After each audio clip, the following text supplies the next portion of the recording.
Excellencies, distinguished guests, ladies and gentlemen, a very good morning and good evening to you all, depending on where you are around the world. This is Anir Chaudhary, Policy Advisor of the statewide program of the ICT Division and Cabinet Division of Bangladesh, supported by UNDP. I'd like to welcome you to the Potential Power of Inclusive EdTech Ecosystem as a part of the 25th World Congress on Information Technology 2021, being hosted in Bangladesh and in the World Wide Web. We have been talking about information technology in education for a very long time. It's not a new thing. Different countries have had the practice of open university and open school using traditional technologies such as TV and radio, and more recently, obviously, internet and smartphones and social media. But education ecosystem remain mostly physical, and ICTs lurked in the periphery of education instead of being mainstreamed. I'm reminded of a thought experiment that we conducted at the Prime Minister's office in Bangladesh in 2018, about 3 years ago. The exercise identified two groups of people, education traditionalists and education disruptors, and asked them to draw the two futures, a future of education and a future of learning. Both groups drew very similar pictures for the future of learning. Open learning spaces where sources of learning included school, TV, social media, family, community, the bazaar, the market, and everyday interactions with people and also with technology. For the future of education picture, the two pictures from the two groups could not be more different. The disruptors drew something very similar to their picture of the future of learning, which means open spaces. And the traditionalists drew a brick and mortar school. So they actually saw education to be continued in school and nowhere else. So what does this really mean? The traditionalists, who consisted of experienced government and non-government education specialists, whose daily job was to set teaching learning targets, design curriculum, teacher training, frame assessment techniques, and implement our education policy, could not think beyond the physical classroom as the only viable education delivery mechanism. Education to them was not the same as learning. The two worlds diverged. Now, fast forward to COVID-19. It shifted overnight what was almost purely in person up until 2019 to almost purely digital in 2020. The in-person is critical for social, emotional learning, interaction, collaboration, and team building. And the digital is very effective for personalized, self-paced, project-based, formative assessment-driven education. Distinguished guests, COVID-19 clearly accelerated the adoption of technology in education in both public and private sectors. And we have seen numerous examples of that around the world. Acknowledging the disruption has driven the sector to think completely differently about the way the world learns from early childhood to K-12 and vocational to higher education. New models of technology from startups to global giants have been growing rapidly to support learners, parents, teachers, and administrators, looking to lower the cost and price of education, spend more time in learning and teaching, and accelerate outcomes in the learning to work and upskilling journey. EdTech funding, if you look at that, in the first half of 2021 was incredibly significant. The world has seen strongest half-year EdTech funding ever, with a massive change in the regional mix. The US and Europe have been outperforming their respective 2020 investments in just the first half of 2021. India has been demonstrating strong momentum, and key markets such as Canada, Korea, France, and Australia have been setting new records domestically.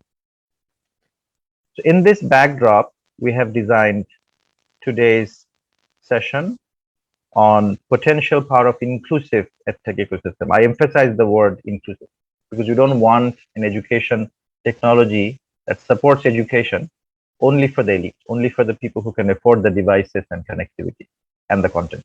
We want this to be inclusive, no one left behind education using technology. We have a very distinguished and diverse set of panelists today. Her Excellency Dr. Deepu Moni, MP, Minister of Education in Bangladesh. She has initiated and is leading the National Blended Education Task Force to transform our age-old education system and make it future-ready. Her holistic global perspective on education gives her a vision that is absolutely necessary for a new education system for developing countries. Our next panelist is Dr. Pramod Verma, CTO of EdTech Foundation India. He caused a silent revolution in India by architecting Aadhaar, world's biometrically verified unique ID system for 1.3 billion Indian citizens and residents, the largest of its kind in the world. Aadhaar is now the solid foundation for more effective social safety net, movement towards a cashless society, and many service digitization efforts. He has now turned his attention to blended education by creating platforms that all education stakeholders can use. Our next panelist is Mr. Tom Kay, Global Country Engagement Lead, EdTech Hub in the UK. He works with country stakeholders, including governments and development partners such as FCDO, UNICEF, World Bank, Asian Development Bank, to help them to more effectively deploy EdTech. He spent the last 10 years designing, deploying, and evaluating education system reforms across Asia, Africa, and the Middle East. And our own Dr. Badru Huda Khan is our next panelist, founder and president of Macpedon Education, which is and he's a globally renowned author and educator focused on web-based training and educational technology. Dr. Khan recognized the potential of the World Wide Web for education early in 1996 and first coined the phrase web-based instruction in his 1997 book. He contributed to the development of US virtual education policy organized by the White House Office of Science and Technology Policy and the National Education Technology Plan by the US Department of Education. Professor Khan is a US Distance Learning Association Hall of Fame inductee. His books have been translated in 24 languages. I'm very proud to have him in this session today. Let me start the session without further ado with Mr. Tom Kay, the Global Country Engagement Lead in EdTech Hub. Tom, you have seen extensive transformation by working with several countries on generating evidence for making decisions regarding education technology. Based on your experience, can you suggest which countries have made the massive progress and which one are lagging behind, so that countries who are lagging behind can learn from the ones that are pioneering? If you would talk in the context of perhaps the teaching learning practice and infrastructure, that'd be wonderful. Tom, over to you, please. Thanks so much, Anirbai. And firstly, I just want to say it's a real pleasure to be here speaking with you today at the WCIT 2021 and be on a panel with such esteemed colleagues discussing these crucial issues. It's a real pleasure to be with you all. I think the first thing I want to do is actually recognise all of those involved in all of the hard work that has happened in Bangladesh and globally to rapidly strengthen existing technology-enhanced learning opportunities and roll out new ones. Her Excellency, Dr. Moni and colleagues at the various ministries and other government agencies in Bangladesh and globally, yourself, Anir, and the team at A2I, as well as the development partners all around the world who have responded really quickly to school closures caused by COVID-19 and put in place a range of distance learning solutions that have helped to support educational continuity for kids all over the world. So I want to note one interesting phenomenon that I've observed since the start of COVID-19. Having spent the last 10 years or so across various countries around the world, I've noticed that traditionally practices, processes and tools have been developed in higher income countries and then eventually adopted in lower income ones. And I think really importantly, one of the good things to come out of COVID-19 is it's really started to flip that on its head. I'm seeing more and more occasions where innovative ideas originating in low-income countries are being passed to other low-income countries and also onto medium and high-income countries. And this is a really refreshing change. It's great to see this innovation really emerging from the ground up to continue building the ecosystems that my colleagues on this call have already made such important contributions to over the last 10 years. Now, that brings me, I guess, to the main answer to your question. And I don't think I actually want to recommend a country to learn from. Rather, I think it's important to think through the challenges that are hindering the growth of EdTech industries and hindering teaching and learning in different countries, say Bangladesh, and from there do a scan of countries globally to identify who have faced similar problems and how they've overcome them. And I think the thing here is that I haven't seen a perfect country yet. I think many different countries are doing some really interesting different pieces. And if we can start to learn from one another and bring those really interesting and impactful practices together, then we're going to start to see a rapid increase in learning outcomes for children around the world. I think from my perspective, some of the things that I've come across that could fast track the growth of the EdTech industry, particularly in Bangladesh, are three main things. Number one, having clearly defined problems. So government thinking about the challenges that they are facing that are limiting their ability to improve the quality of teaching and learning, and really communicating these to the broader stakeholders across the education system, including the EdTech entrepreneurs, who can then have a particular focus of their innovations and solutions. And I think by communicating them clearly, it will point those entrepreneurs to these challenges and bring more resources and more brains to addressing them. I think the second thing I've noticed is globally, there seems to be a relatively weak link between governments and the entrepreneurs. And this is in many, many different countries around the world. So I would encourage government to convene forums to show their commitment to engaging with and listening to entrepreneurs. One of the main challenges EdTech entrepreneurs face is a lack of knowledge about the public education system, frankly. I've seen many very smart tech people come in and develop interesting solutions, but they don't know how to fit that into public education systems because they don't have the knowledge of the people who have spent many years working in this space. So bringing these minds together, I think, is really important, and ongoing engagement can help to bridge that gap. And then lastly, I really want to recommend actually working hand in hand, bringing government together with the private sector to solve problems. I think, again, one of the big challenges EdTech entrepreneurs face is an inability to generate high quality data in place within government schools about the impact of their EdTech solutions. So I'd suggest that governments and entrepreneurs should bridge that gap from an early stage in the development process to trial products in real world settings, even if only on a small scale, so that they're building something together and providing opportunities to learn and evolve solutions over time, creating knowledge which can be used internally within a country, but also globally and shared with other countries around the world, and at the same time strengthening those partnerships. Thanks, Anir. Back to you. Tom, thank you very much. I think two very important points that you pointed out is setting problems very, very clearly. What problems do we want to solve in the education system? Now that schools have opened up across the world, so we're really talking about a blended learning, not just pure physical or pure digital. It's really what lessons we have learned, very important lessons we have learned in during the COVID time when the schools were closed and all was digital. What can we take from that experience that are really good and blended with the physical education system? I think that's one important thing. So blending the physical and the digital. The another blending you talked about, which we, especially from a policy making standpoint, don't often discuss as much, is blending in the entrepreneurs, the tech entrepreneurs. What are they doing, and are they sitting on the periphery, or are they solving core problems? So let me go to Dr. Varma, who has worked in the private sector within the government. So you are a blend of public and private yourself, and talk from that perspective, your experience. So how should the private sector entrepreneurs, XSTEP is a non-government entity, like an XSTEP is trying to solve public education problems. How exactly are you doing that? What is the government doing, and what is private sector doing, and how are you bringing them together? Dr. Varma. Thank you, Anir. Pleasure to be here. Fantastic panel, and my privilege to be here. India, we looked at a few things. First of all, XSTEP is a foundation. It's a not-for-profit foundation, building digital public goods for education purposes.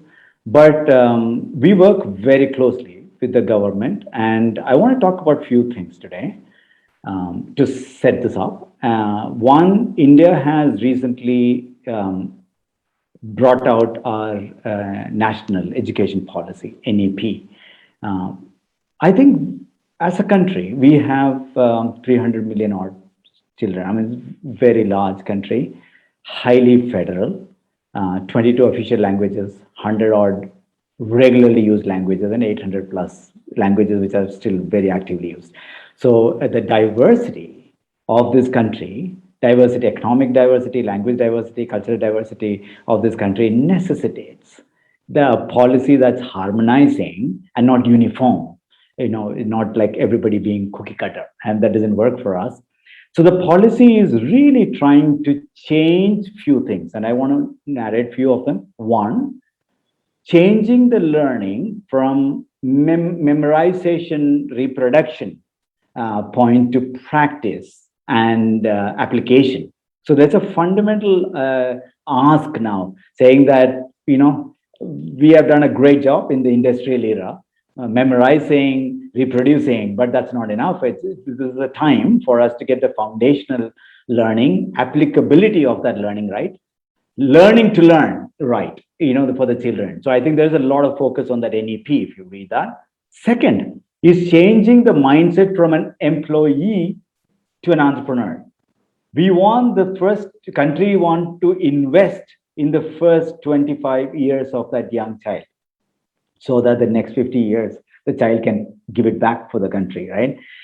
But there's no way we want them to become employment seekers rather than employment generators, entrepreneurs who would generate employment.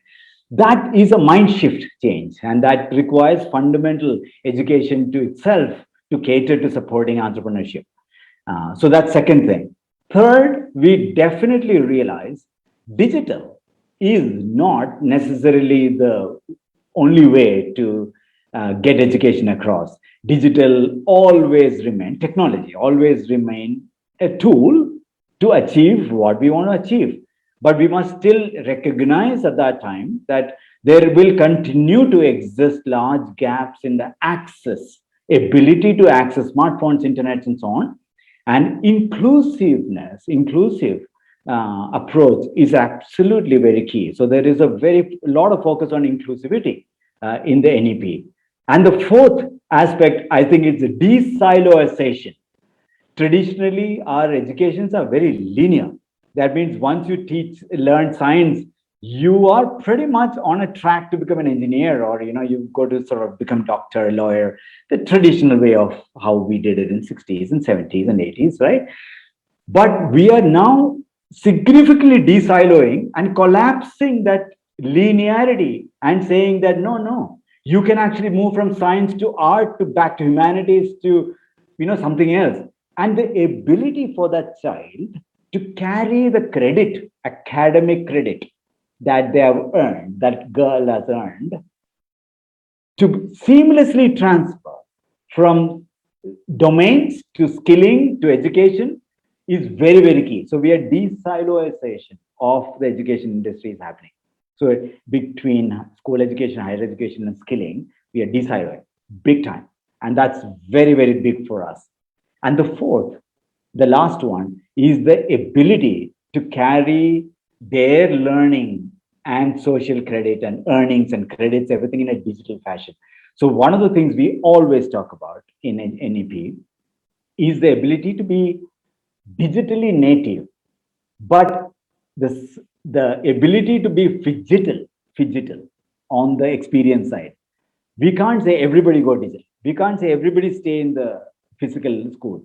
The blending, you talked about the blending of physical and digital, what we call phygital. Ability to access physically, ability to access in a self-service or an assisted mode. In any modality, for example, on the internet, on the TV, we have the same content and courses running on TVs and mobiles and IVR phones and smartphones. So we don't care what the channel is. The ability to access that, including textbooks to digital, that we have created 600 million textbooks in India are QR coded. So the physical book opens a window to the digital world, right? So the phygital being very, very key. That's the focus of the policy. One of the things we did is to convert that policy into an architecture. And India, as you have seen, Anir, you have been tracking India's progress quite closely. We work with both policy and technology at the same time. Fintech, we always have policy in the central government, but we also have UPI and everything else we are building on, right? So we build this, the sort of what we call jugalbandi. In Hindi, we use that word. It is the, harmony of the two, tech and the policy that goes together to make that happen, right? In the education, we just launched something called NDIA. NDIA is a national digital education architecture. It's not a platform. It's a blueprint. It's a blueprint that talks about how to connect the bazaar, which is a marketplace, the samaj, which is the social sector, and the sarkar, which is the government, education investment. How do you connect all three, the market, society, and the government, using a interoperable, portable, but connecting blueprint, architecture blueprint? It's a technology blueprint we have produced. That single technology blueprint will allow us to do school education to higher education to skilling in a seamless fashion, focusing the child, that girl who's right at the center of it, right? 25 years, that's the investment. Really, really, we are focusing on that. So we believe, and India's EdTech is, you probably are tracking it, EdTech is going through the roof, huge investment, multiple unicorns being formed here. But unless you provide them a harmonizing, the connecting grid at the bottom, what we call digital public infrastructure, DPI, we call that, we have been in many conversations before. Unless we build that DPI, that they don't get connected. They all get vertically siloed, and it doesn't benefit a 300 million diverse society like India. So India is the connecting architectural blueprint that we are hoping that we can connect the market, the society, and the government together to achieve what's written in National Education Policy, NEP. I hope we make it happen. Thank you, Pramod. I think very ambitious and very necessary at the same time. So the ambition that you have, changing memorization to practice, mindset change from employment seeking to employment generation, and then creating an architecture for that. So when we talk about an architecture, we think about a technology architecture, right? How things fit in technologically, the different components. And that's a different architecture than the one you described. So turning policy into an architecture, that's quite interesting. And the blending of the bazaar, the marketplace, the samaj, society, and sarkar, which is government, I think that's also quite key. Thank you, Pramod. I'll come to you with further questions on this. So stay tuned. Let me go to Dr. Badrul Huda Khan. You're a renowned speaker, author, educator, and consultant in the field of e-learning and educational technology. And it is our pleasure to note that you are closely working with us to guide the development of the National Blended Education Framework for Bangladesh. And maybe that framework, as Pramod talked about, would be an architecture. So turning the policy into an architecture similar to NDR. You talk about in your books the octagon, the famous octagon, and you have different aspects of the octagon coming together. Would you talk about how that octagon may actually help us turning policy into an architecture? I mean, you have many elements of that architecture in your octagon. So if you could speak from that and how to help our blended education policy, and also in other countries, because every country needs it, every developing country needs it more than perhaps developed countries at this point. So over to you, Dr. Khan. Well, good morning from the East Coast of USA. I'm in Springfield, Virginia, Washington, DC area. Good morning, everyone. So just to technical difficulties, I'm still having it. My cell phone is also saying charge is low. So I may go off anytime, but I will reconnect. This is the reality from Norway to any different countries, the many countries that I visited, and there are some technology glitches. So that is the reality. Okay. So let me tell you. You're actually demonstrating the reality for us at the same time. Yeah, I enjoy doing it. It's so easy for me to explain. Sure. So let me tell you, after the COVID hit the world, we got flat-footed, unprepared academic institution. They didn't know what to do. Policymakers didn't know. So they started doing the remote learning. Well, it's a new normal. In the Second World War, after Second World War, we have a new normal. That was only several regions of the world. But this COVID-19 is a really heavily changed the paradigm of how people live and how people learn. Since you are in education, we'll be thinking about changes in different societal system, business, industry, government, communities. It brought uncertainty and it has implication for education. Will education be the same in this new normal, or we have to alter it or have to redesign it? Well, I did extensive survey of webinars globally from K through higher education, means kindergarten through higher education students, faculty and resource support staff, and mostly the students. What I hear from them, they want something. I'm going to show you something in here. Is they said they want something like this, means they want learning should be very interactive, engaging. Interactivity keeps learner engaged in learning with appropriate, immediate feedback. That's what they want.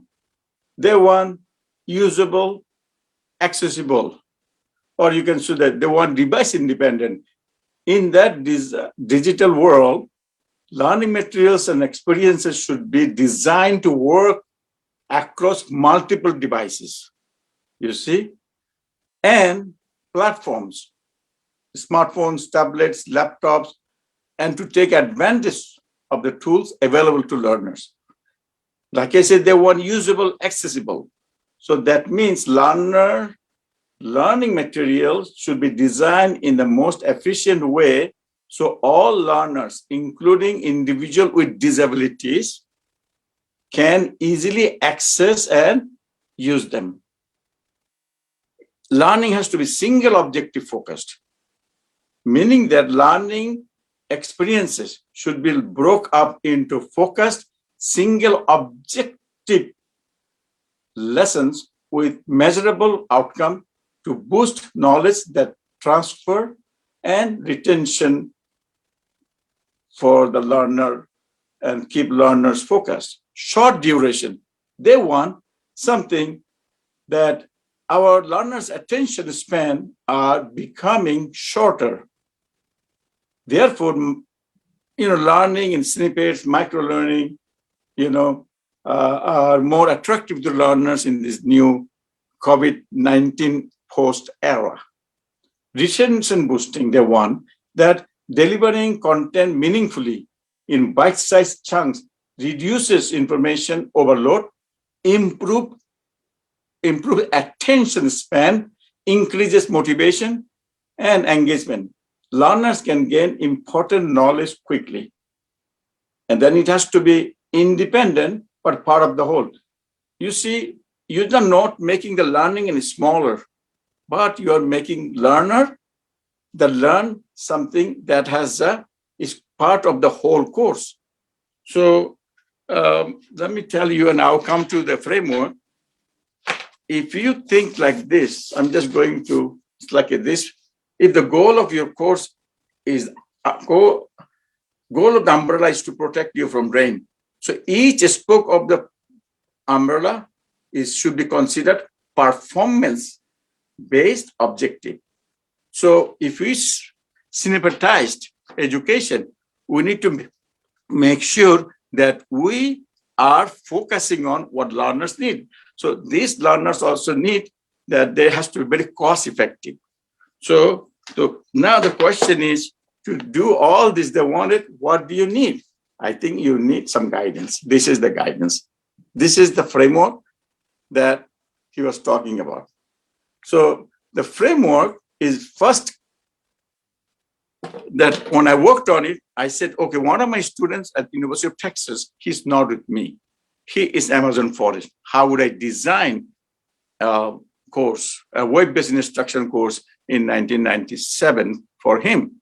So this small, framework emerged in 1996-7. So it's still very active. So you see, first thing, guidance you need, octagonal model, which is one of the book. By the way, this book has been sent to hand delivered to our Honorable Education Minister, Dr. Dipu Moni, and our address publisher would like to take a picture that my representative will go to her and give it to. This book has been a world bestseller and also is already received so many awards, micro-learning book. So if you, with this framework, you see the micro-learning book, we have pedagogy is one part, technology. Pedagogy deals with learning issues, instructional learning, instruction design issues. Then we have technology. Technology deals with infrastructure, hardware, software, and infrastructure planning. Then the next thing you have in here is called, you can see the interface design. So this is the whole model. So interface design will look and feel of the digital screen, even in the classroom. Then you have the resource support, meaning that you do need counseling support, library support, you even need support from community. Then you also need support from technical. And then you have management. We say, what do you mean by management? Management of instruction that deals with maintenance of all the learning materials, either classroom or in the digital, but how to distribute them. And then you have something called ethical consideration. It's so big, and I will talk about that. And then next one is institutional consideration. That gets, you have institutional, you have academic affairs, student services. So the things that I want to speak with you is the ethical consideration. What does ethical consideration means? For example, it gets learner diversity. We have different kind of learners, so we need to design inclusive way. When I was growing up in Bangladesh, I went to Chittagong College to play cricket. So when I was bowled out, my friends would say like this,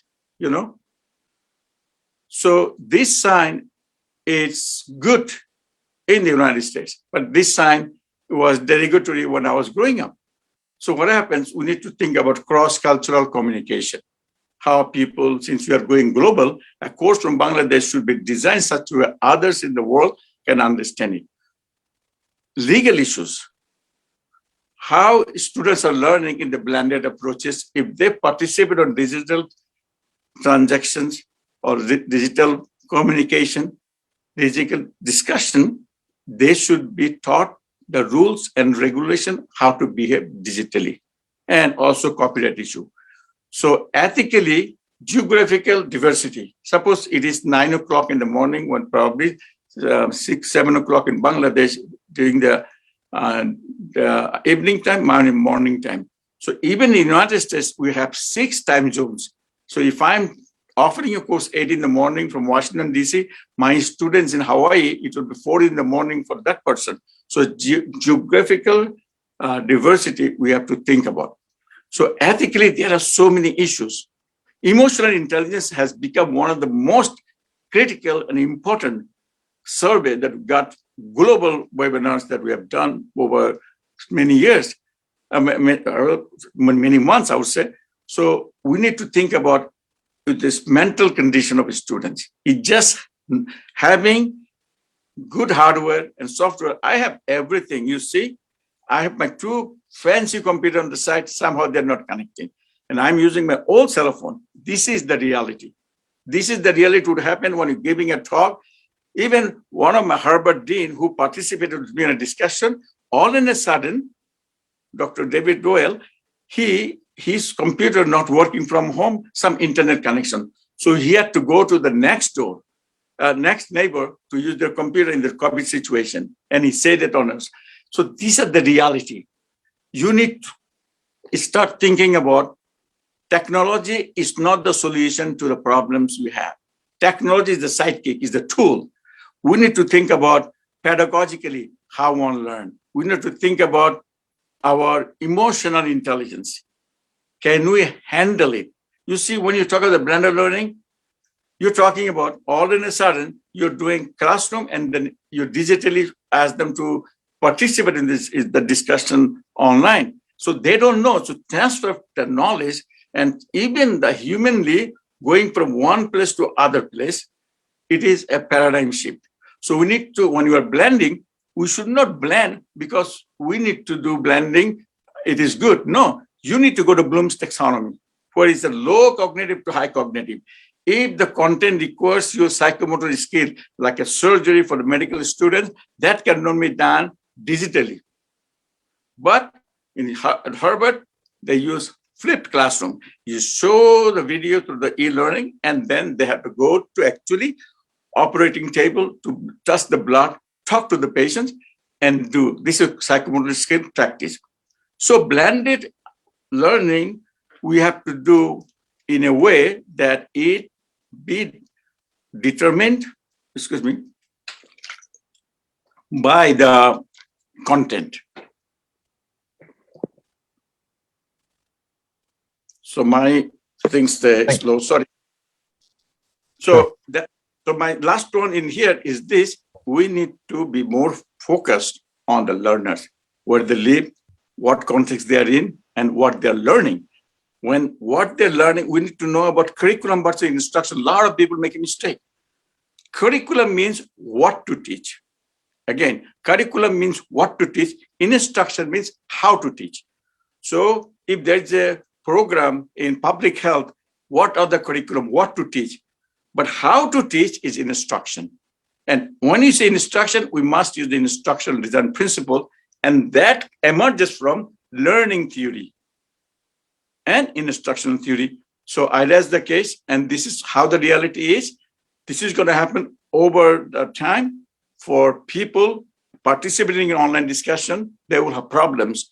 Make sure technology, not the technology only, technical support is available to hook students to the mainstream. Thank you so much for your time. Thank you, Dr. Khan. I think you've covered a whole range of issues. And interestingly, even with the technical difficulty that you're having, you tried 2 computers, did not connect, you now are on a cell phone, you have been able to give us a picture of your octagon and then the umbrella. So you have managed. So you have somehow, and the book, obviously. So you have somehow managed to find other resources to be technical. So you have found alternatives, which is, I think, a very important point that you've demonstrated in the way we think about EdTech. So some infrastructure may fail, but we find alternatives, which you have shown us. You also talked about interactivity. I think in instructional design, the importance of interactivity and micro-learning. So I think that's something that we may need to take into account. What is micro-learning in the context of a curriculum? Obviously, teachers go to classroom every day and they are doing micro-learning. They are actually teaching our students in a bite-sized way. But how do we translate this into digital micro-learning? And a very important thing that you talked about is the context. Context matters. So if we actually get digital content from the UK or from the US or from Japan, that may not be fully appropriate in the context of a Bangladesh or an India or a Somalia. Because context matters, gestures matter, colors and clothes, all these things are different in different countries. I think that is something we need to pay attention to.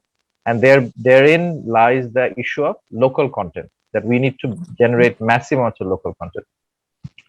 May I now come to Dr. Dipu Moni, Honorable Education Minister of Bangladesh. Pramod talked about something that reminds me of Professor Sugata Mitra of Newcastle University in UK. He talks about just-in-time education. So typically our education system now is geared for just in case. So just in case something is something comes on an exam or something that we may need to use in our real life. So we try to push in a lot of content in our curriculum. Where there is internet available, if there is internet available, a lot of this can actually be found on the internet instead of keeping all those things memorized. I think Pramod talked about moving away from memorization to practice. And you are leading the new curriculum. So we are fortunate to have been working on a new curriculum right now, and this is exactly at a time where the blended education task force that you're leading also comes. And the blended education task force is looking at 5 different areas, and Dr. Khan talked about in his octagon some of these. So we're looking at teaching learning process. We're looking at content, and the contextualization of content is very important. The third area is assessment, moving away from summative to formative, more and more formative.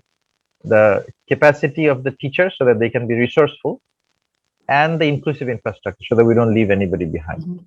So, our Honorable Education Minister, how do you see this coming together in different strata of education? So primary, secondary, madrasa, vocational, higher education, health education. So how do you see your leadership bring all these things together? Okay. Bangladesh, in theory, was not supposed to fare well against COVID-19. In fact, many predicted that country would fail miserably. The most densely populated country in the world. When the most developed economies were struggling, what chance did Bangladesh have? When the pandemic threatened to end all forms of education for 50 million students in the country, there was an immediate response. While plenty of internet-based solutions existed, reliable internet for education purposes was only available for a fraction of students in the country, which meant that the large majority would be deprived. This is when the idea of repurposing the Parliament TV channel came. What was once a TV station that was largely underutilized by airing Parliament sessions every few months, transformed into a platform to deliver thousands of daily lessons, a transformation that took only 6 days. In addition, the teachers portal, which was originally developed with the aim of introducing a digital approach to teacher training, came useful during this time. Devised for primary and secondary school teachers, this online social platform not only allowed for virtual remote methods of professional development for teachers, but also enabled peer-to-peer sharing and learning. Innovative procurement practices that allowed rapid procurement of digital content using teachers and startup companies saw the number of content items dramatically increasing to well over 500,000, and users on the teachers portal jumped to nearly 600,000. Muktapat is another example of an open e-learning platform that was utilized during the pandemic. Introduced in 2016, this platform is used predominantly to enhance skills and professional development across multiple sectors. Even amongst these are those historically underserved and low in literacy. In 2018, there were over 130,000 learners registered on Muktapat. That number has now exceeded 1 million.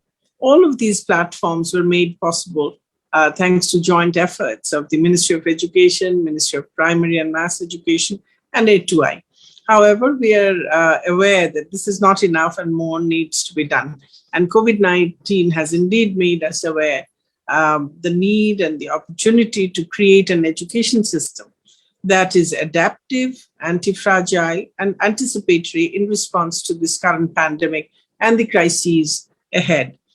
This has made it urgent that our education system is both blended and comprehensive in design, so that students from all backgrounds have access to quality learning opportunities, either physically or virtually, whether they are at home in their own communities or at schools when these are reopened.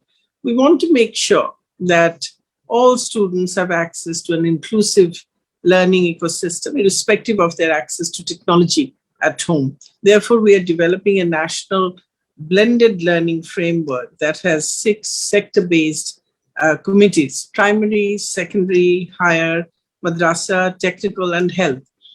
Each committee is responsible for working on the components of a blended learning ecosystem: education content, teaching learning, assessments, professional development of teachers, and inclusive infrastructure. Since it is demand of the time, I would like to request all the 6 committees and relevant stakeholders to develop the capacity of their own institutions and implement the framework in small scale early next year. Bangladesh as a nation needs to increase its capacity to actively explore possibilities, experiment, and continuously learn as part of a broader inclusive governance system. There has been much chatter about building back better post-COVID. When we know a better educational future for our youth is possible by incorporating the rapid digital adoption in educational ecosystem that COVID-19 thrust upon us and improving upon it towards the blended model, why would we go back to an educational past that is suboptimal? We would like to actually go forward.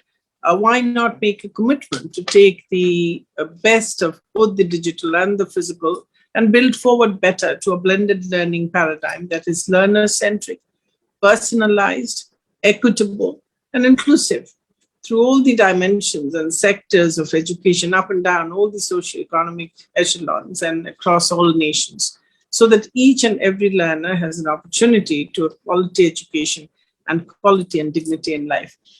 All these 6 sectors, all these that you have talked about, we're working with them, and they are developing their own systems. And we're hoping that you are also in that task force, and we're hoping that through our work, we will come up with the way forward for this new method. And I think what I have heard from Mr. Verma in their NEP, what they're trying to do, we're actually trying to do something very similar. And so I feel very reassured that we are also on the right path. And I also thank Mr. Badrul Khan, how he showed us all the octagon and all the other things that he talked about, and how to, and you also talked about localizing and contextualizing. I think that is very important. And these are some of the learnings that we can use while we are coming up with this new policy on blended education. Because this is a reality, and this is not just a new normal for the post-COVID. This is going to be normal for all of us in this fourth industrial revolution time. So this is going to be normal for all of us, and we must make it possible for everyone to be able to achieve the best that they can, and that we must make sure that no one is left behind. So this is what we are trying to do, and blended education, we're trying that just to make sure that this happens, because a lot of students, a lot of learners will be there who will not have the opportunity to have face-to-face classes. And the world is changing so fast. And you also talked about medical education. You talked about higher education everywhere, and technical education. Everything is changing so fast. And so a lot of learners will not have time to come back to campuses and upskill or reskill themselves. So a blended education is the need that we have, and we must all learn to deal with it, learn how to do it best. And that is what we are trying to do in Bangladesh. Thank you. Thank you. I'm very honored to be part of this discussion at the WCIT 2021. Thank you so much, Honorable Minister. You talked about something, 2 things I would say very, very critical. One is not talk about build back better, but build forward better, because we don't want to go back to where we were. So I think that the forward emphasis, I think, is absolutely, absolutely brilliant. Also, you talked about the inclusivity. That often what happens is when we introduce technology in education, we may create in the way of doing digital divide, because that exists. We also create educational divide.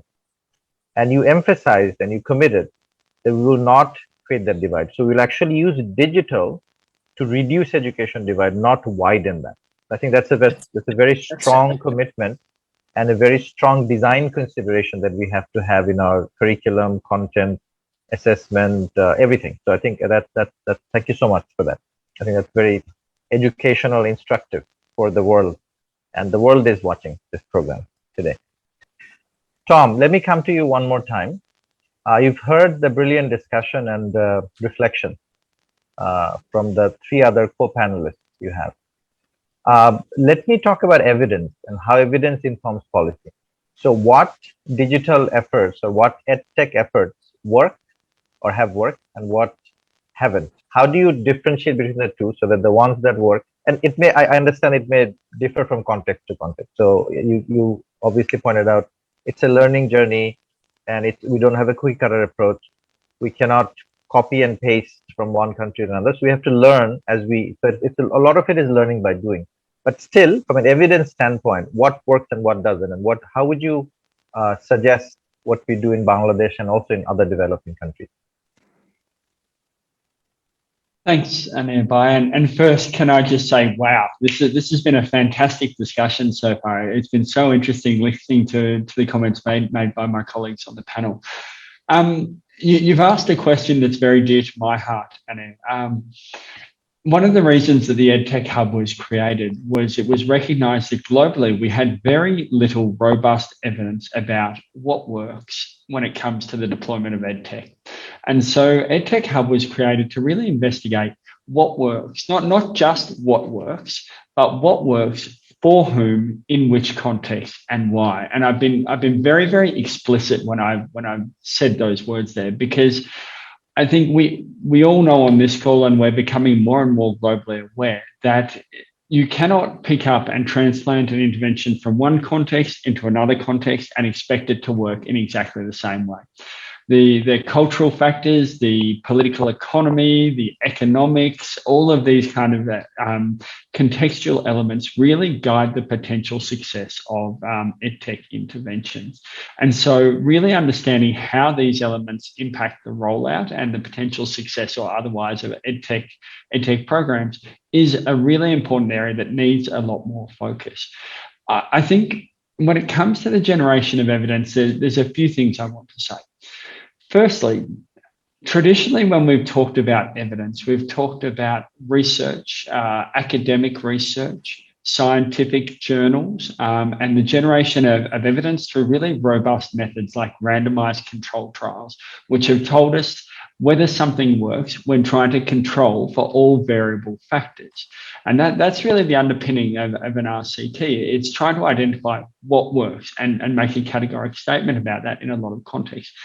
Now, we're becoming more and more sophisticated in our research approaches, recognizing that we can't control for all variables. We have to embrace those variables, understand how they play into the program, and then try and develop the program to accept those variables and really build off them. And so when we start thinking about what evidence we require to make decisions, we've at the EdTech Hub have started thinking through how we bring together different methods of evidence generation. So absolutely, randomized control trials and traditional research methods have a big place and a big role to play when it comes to generating evidence.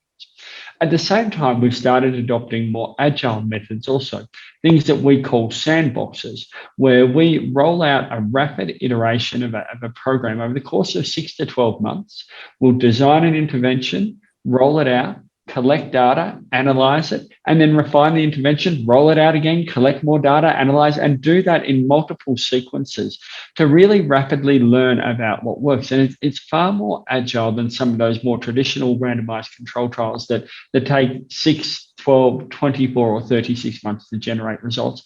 And we can directly feed those insights into evidence and policy making and program design.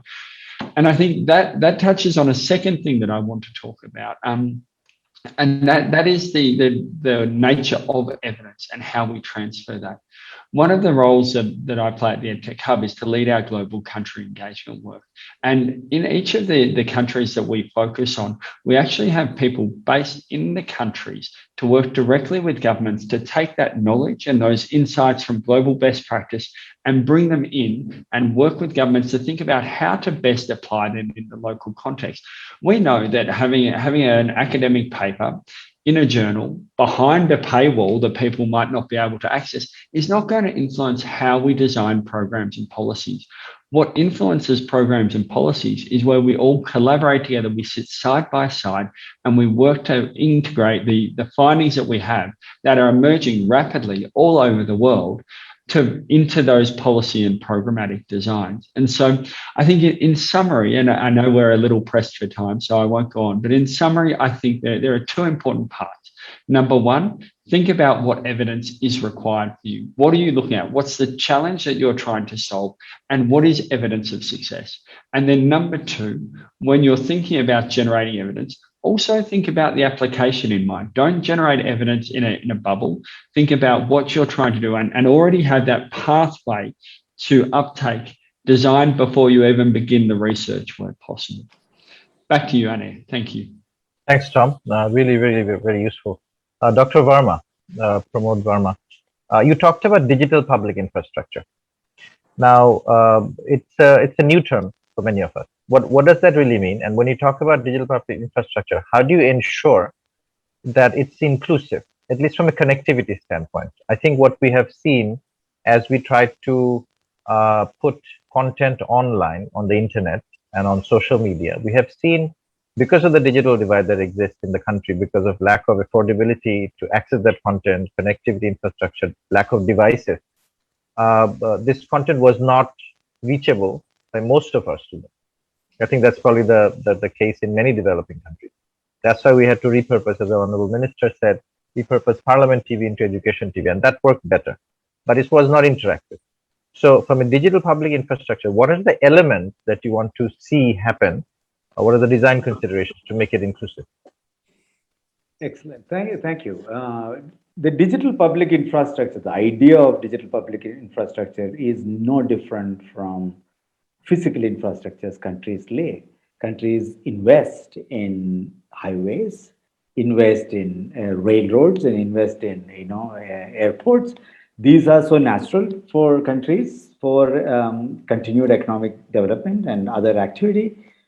But when it comes to digital, internet was somewhat given to us, right? So it sort of came together as a digital public infrastructure for humanity together. Internet, GPS, and so on. They're all actually digital public infrastructure. But what has really happened, though, is that a lot of developing countries like us, and we tend to look at the post-2000 development to something like what's happening in the US. Problem in that situation was most of the work was outsourced to private companies. So there was very little digital public infrastructure created post-2000 around the world, by the way, because of traditionally the US was dominating in the digital world, and then China, both very different models. And they created, one side they created, China created sort of a walled garden for themselves, where the US, with their traditional capitalistic viewpoint of development, outsourced everything to Silicon Valley.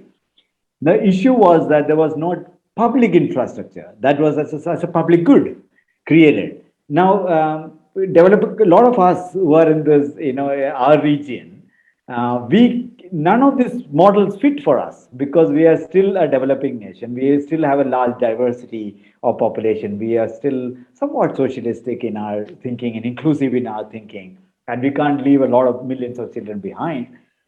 But India, if you look at Aadhaar, and that's where we started working, right, as an identity program, we started building what called the identity as an infrastructure, payment as an infrastructure, and we did not outsource. We did not buy them. This is not something you buy as a product. These are what you invest in the country as a national critical infrastructure. for identities and payments and health stack now and education stack. India, which I mentioned about earlier, is the education stack of India. Now, that's not we are not developing applications. We are not developing the final product for the student. We do have a reference product for the students who needs access, a free access, but we want the market players, we want the societal players, and we want many apps and many platforms to emerge on this digital infrastructure. So think of this like electricity grid or everything else that a country put together as an infrastructure, right? So digital infrastructure is something which we have systematically learned that if you create an interoperable public good digital infrastructure and harness the energy of the ecosystem, which is the marketplace, societal, and government ecosystem around us, we can actually do magic. And that we have seen that in India for sure with India Stack. And we are doing that with India in the education sector, where we're clearly saying we need the underpinning backbone, which is minimalistic, but it provides interoperability, it provides portability, it provides choice for people. But on top of that, a slew of hundreds of solutions would emerge. Solutions for schools, solutions for teachers, teacher training, solutions for students who are on the upper hand of the society, middle class and poor children, different languages, different workflows, different devices. And that's what really Extra Foundation was actually trying to do. We were trying to design, imagine that digital infrastructure. What is that underpinning infrastructure on top of which ecosystem can innovate in a non-linear fashion? That so we don't have to wait for the next 3 decades or 4 decades to solve our education problem. Compress it into a less than a decade problem, right? By 2030, we absolutely have to hit the basic school education issue. Now, what we did though in Extra Foundation, I sort of end with, is the fact that we are able to provide a lot of this in the open source world. So Extra Foundation built many of these digital building blocks in the open source world. And that open source was actually on GitHub. Interestingly, Bangladesh is using many of our digital public goods, by the way. One of them is Supreme Court of Bangladesh using Amar Bhasha, launching our AI-driven natural language translation and speech recognition technologies, all open sourced. So Foundation is open sourcing a set of digital infrastructure building blocks as a digital public goods for the world. But India is, and we are working with Indian government to leverage those building blocks, but nothing's stopping from anybody else. And Bangladesh is actively leveraging it. Sri Lanka is actively leveraging it. Some of the African countries are leveraging it. So we are happy to be in that place where we have good funders who are building, allowing us to build digital public goods and put it out as open source so that we can accelerate the investment in the digital infrastructure. But without that infrastructure, you will continue to see silos of innovation, not an non-linear amplification. That's what infrastructure is all about. And India is trying to do that. And Extra Foundation, on the other hand, is building a bunch of blocks that are in the open source that accelerates that infrastructure investment for the country, for India at least, for us. But I know we are working together. We have, we work together closely on that for Bangladesh and Sri Lanka and so on. Thank you. Thanks, Pramod. So exponential impact, the digital public infrastructure for exponential impact, not linear. We don't believe in linear anymore. Great, thank you. We can't afford to. We can't afford to. The day of linear is over. And COVID has taught us that things can happen. What used to change in years and months, changed in weeks and days. So we need to be responsive. And also digital infrastructure provides the resilience ma'am was talking about. Excellency ma'am was talking about the resilience for that country, right? Absolutely. Thanks, Pramod. We have talked about leapfrogging, Honorable Minister. I think that is the order of the day. That if we and Bangladesh has leapfrog. Bangladesh has leapfrog. It has shown. I mean, starting from the attribution of basket case 50 years ago. Today we are sitting at a year, which is the 50th anniversary of the country's birth, and also the 100th birth year of our father of the nation. So, a very interesting coincidence and a very important phase in our nation building. And as we move to become a non-LDC, graduate out of LDC, we've already become a middle-income country, aspiring to become a developed country, a high-income country in the next 20 years, 70th anniversary of the country's birth by 2041. So the only way forward is to leapfrog. We cannot continue the pace of change, and the world is already leapfrogging. So we must, and we have seen Bangladesh leading the pack and becoming a demonstration country, model country for many other developing nations. So in that context, we're looking at 2041, 20 years down the road, and hopefully many of our leaders will continue to lead us in the next 20 years. So in that context, how should education look like in 20 years? So so you have a vision for education. What should it look like? What do you think education should look like? And that's the vision that that would create the target for us, that would create the momentum for us to get to that point. Yeah. What is the purpose of education? I mean, if we start from there, we want our new generation to learn. They must have the knowledge, they must have the skills, and skills now and always have included not just the technology, but also the soft skills, the emotional, social skills, and also the right attitude and the values. So we want our children to learn all that. And when we are talking about SDG 4, we are talking about quality education, we're talking about inclusive education, and we're also talking about lifelong education. So the best way to go about is learning to learn. So because things are changing so fast, whatever our children are learning today, as somebody is getting a degree from university, and maybe 5 years down the line, he or she would find that it has become redundant. And they may not have the time or the ability or the opportunity to come back to the campus and get a degree again. So taking all these things into consideration, it's best that we make them learn how to learn, so that there is lifelong learning and they can learn on their own. And technology will be there, and there will be, new technology every other day. That is also true. So let's not be too dependent on technology, but rather than that, let's try to develop our human resources in a way that they adapt. They are more adaptable. They have the flexibility. They can, whatever they learn, they can transfer it. There is transferability of their skills. So that is what we are trying to do. So 20 years down the line or 50 years down the line, we want our students, our learners, to be more actually self-reliant. And because now already teachers' role has been transformed.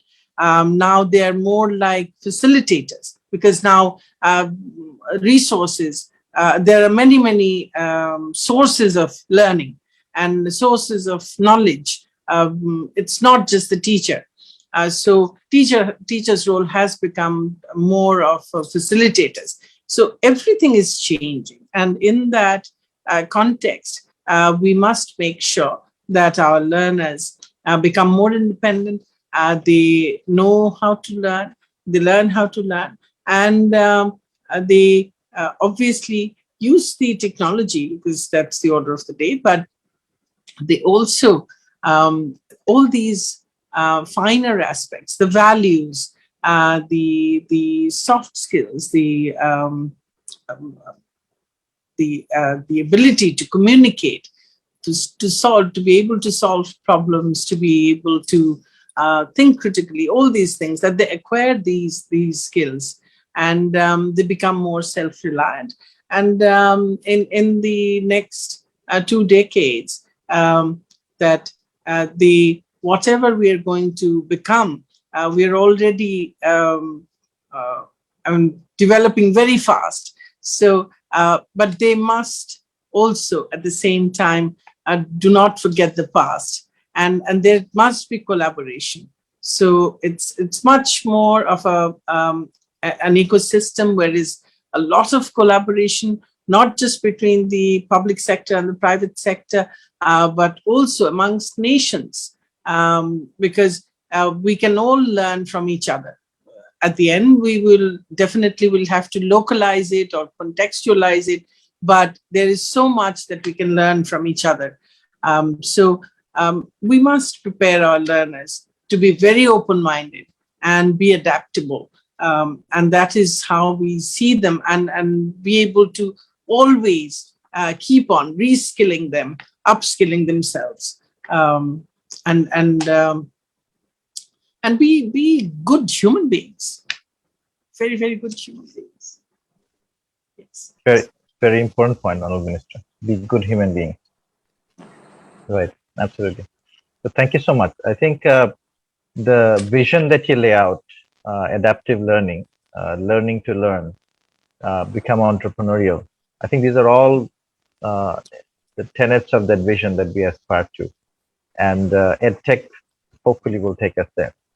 I would like to end by asking each one of you, and I'll do a maybe 1 minute summary at the end, but I would like to ask each one of you, maybe starting with Tom, maybe just one sentence of how you would want to see EdTech happen. So what is the sentence that you want everybody in the audience to remember? Wow, you put us really on the spot here, Anu. So one sentence. And I didn't give you time to think. So others are You did not. You did not at all. Something that has been in my mind since I've been listening to colleagues. EdTech is only as powerful as the humans that are behind it implementing it in the field. Great. Thanks, Tom. Pramod. I don't even know whether we should even call it EdTech or tech in ed. It's an important thing to remember. It's eventually learning and wisdom. Knowledge can come through browsers and apps. Wisdom comes from human interactions, and empathy comes from that. So humans power the tech. So if the tech can truly help the children, parents, educators, and administrators, then we have achieved. Great. Thanks, Pramod. Difference between hardware and software. Hardware is the tool, software is the thinking. So software of learning is what you need to focus on. Hardware, tools come and go. But I just want to share one thing. This book for 30 scholars in education technology from 30 countries, 3 professors from Anjana and Naza University in Palestine work with me with this framework. They share the challenges and benefits what's happening in this digital after COVID-19. And this book demonstrates, this is just latest book came out last month. So since I didn't have much time because of I don't mind if this happens so often, I can write something about it today. So what I'm saying, please do know education and technology, don't think about the tool. Technology could be any sorts of ideas. Soft technology is the pedagogical principle, how our parents told us how to learn something. It has to be competency-based. Find performance objectives, whether a person can move from one thing to other is an action verb. So no instruction. I've been in India, IIT Kharagpur, India, they invited me so many different times just to establish instructional design.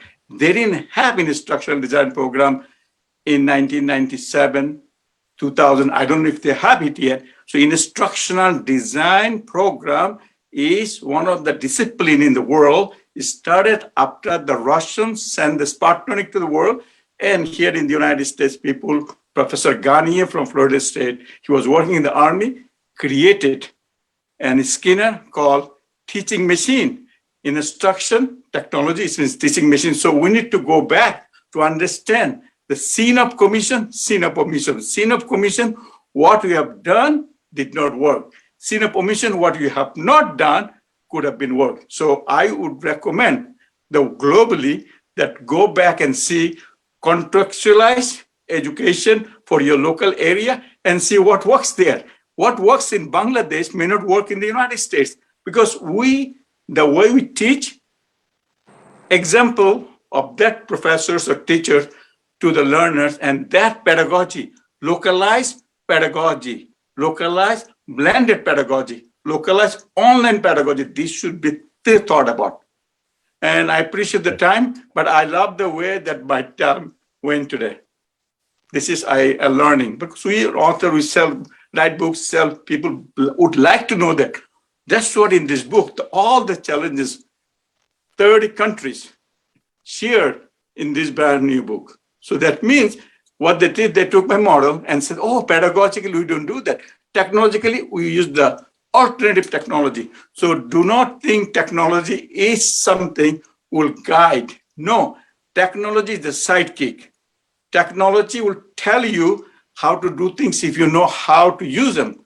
So please do focus on learning pedagogy, how people learn and how to contextualize it and then use it and learn, go back to the user. Do you like it?